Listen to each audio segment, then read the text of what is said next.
Penyidik Kejaksaan Tinggi Sumsel ngelaku ke tahap 2 penyerahan tersangka dan barang bukti kasus dugaan korupsi bobol duit nasabah Bank BNI Cabang Kayu Agung Kabupaten Oki senilai 6,4 miliar rupiah.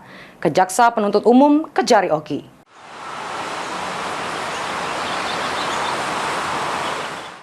Penyidik Kejaksaan Tinggi Sumsel rampung ke penyidikan kasus dugaan korupsi bobol duit nasabah bank milik pemerintah yakni Bank BNI senilai 6,4 miliar rupiah.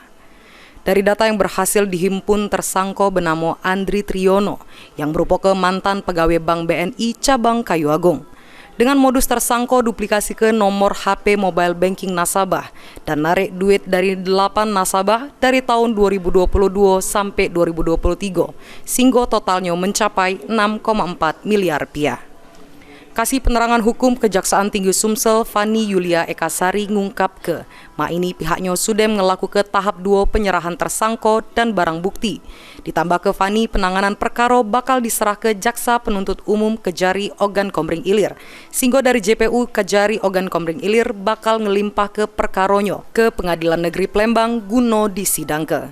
Selanjutnya setelah dilaksanakan tahap 2 penyerahan tersangka barang bukti penanganan perkara beralih ke penuntut umum, di mana penuntut umum di sini dari Kejaksaan Negeri Ogan Komering Ilir.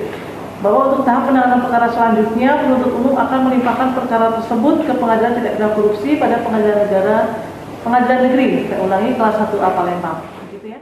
Tersangka ini sudah dilakukan penahanan di Rutan Pak Jo Palembang selama 20 hari ke depan. Lutfi, PAL TV.